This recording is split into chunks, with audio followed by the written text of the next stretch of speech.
Assalamualaikum warahmatullahi wabarakatuh. Selamat siang semuanya. Perkenalkan, nama saya Farica Sukmara Madani dengan NIM 2024-12-150.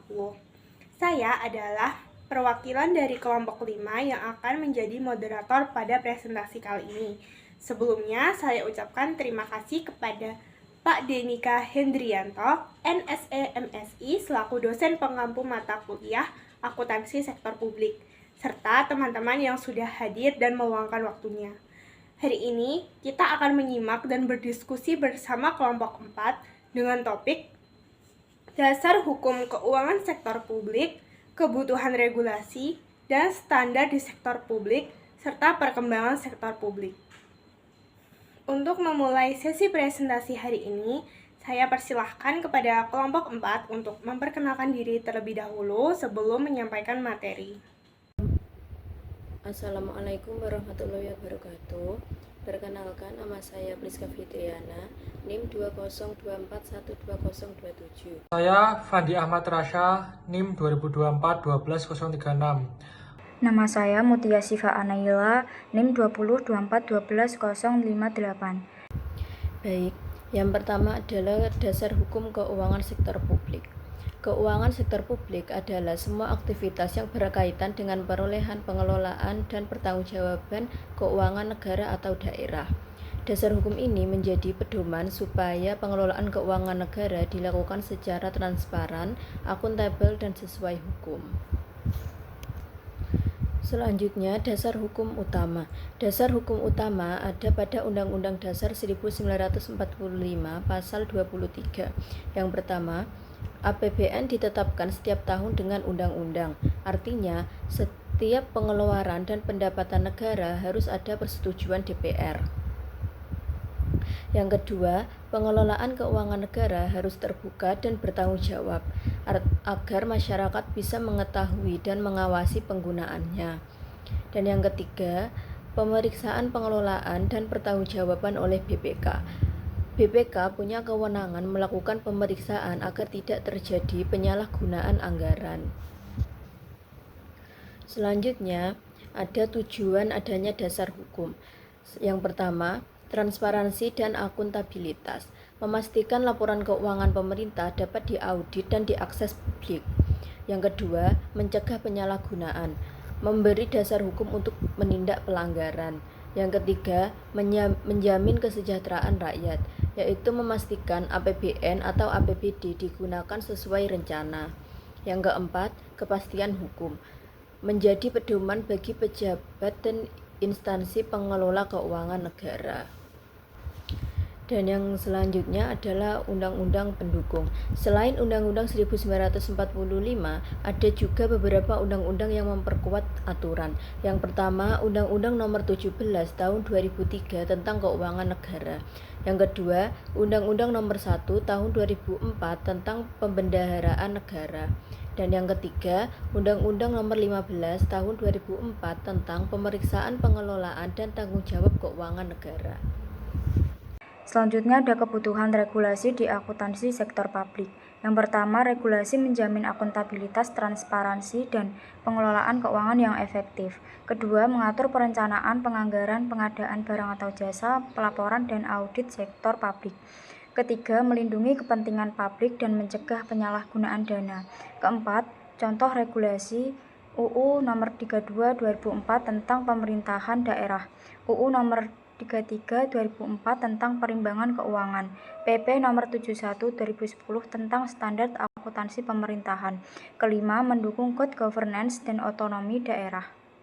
Oke, selanjutnya adalah perkembangan standar akuntansi sektor publik. Banyak entitas yang merupakan organisasi sektor publik yang mengimplementasikan akuntansi dalam sistem keuangannya. Namun, praktik akuntansi yang dilakukan memiliki perbedaan terlebih pada proses pelaporan keuangannya.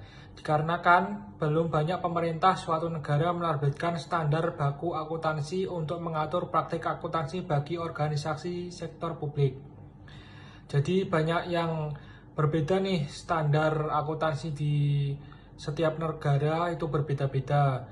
Jadi kemudian International Federation of Accountant atau organisasi global bagi profesi akuntan tingkat dunia itu membuat komite khusus yang diberi nama The Public Sector Committee dan bertugas menyusun standar akuntansi sektor publik yang berlaku secara internasional yang disebut dengan International Public Sector Accounting Standard atau IPSAS. Oke, next, di Indonesia juga ada PSAK 45 yang dibuat oleh IAI atau Ikatan Akuntan Indonesia. Pada awalnya, PSAK 45 tidak berlaku bagi lembaga pemerintah, departemen, dan unit-unit sejenisnya. Namun, setelah mengalami revisi pada tahun 2010, PSAK 45 dapat digunakan oleh lembaga pemerintah dan unit-unit sejenisnya lainnya sepanjang tidak bertentangan dengan peraturan perundang-undangan yang berlaku.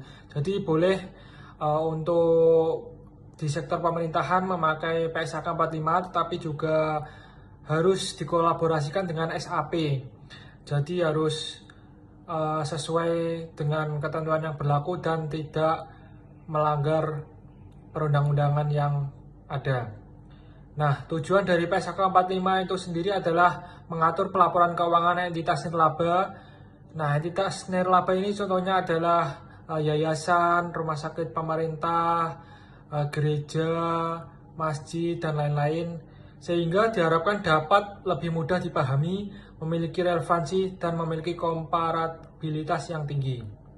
Nah, laporan keuangan nirlaba yang diatur dalam PSAK 45 itu terdiri dari yang pertama ada laporan posisi keuangan, laporan aktivitas, dan juga arus kas, dan yang terakhir adalah catatan atas laporan keuangan. Oke, next.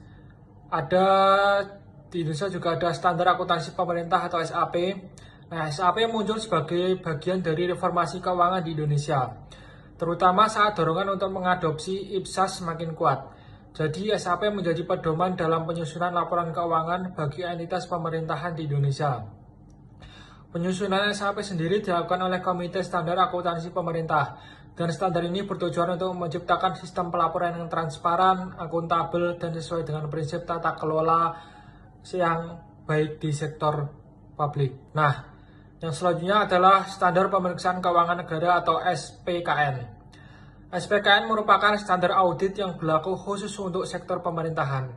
SPKN melengkapi Standar Profesional Akuntan Publik atau SPAP dengan mengatur aspek-aspek yang belum dicakup oleh SPAP. Standar ini memberikan kerangka dasar bagi auditor dalam melaksanakan pemeriksaan keuangan negara, khususnya dalam hal pekerjaan lapangan dan pelaporan hasil audit. SPKN berperan penting dalam menjaga akuntabilitas dan efektivitas pengelolaan keuangan negara. Oke, sekian, terima kasih dari kelompok kami. Sebelum mengakhiri sesi presentasi hari ini, saya akan menyimpulkan materi yang sudah dibawakan dari kelompok 4. Pengelolaan keuangan sektor publik sangat penting untuk dilakukan secara transparan, akuntabel, dan sesuai aturan hukum. Dengan adanya dasar hukum, regulasi, serta standar akuntansi seperti SAP, PSAK 45, dan IPSAS, pengeluaran keuangan negara dapat lebih tertib, efektif, dan dapat dipertanggungjawabkan. Hal ini akhirnya dapat mendukung kesejahteraan masyarakat dan memperkuat kepercayaan publik terhadap pemerintah. Sekian presentasi hari ini. Terima kasih kepada kelompok 4 yang telah menyampaikan materi.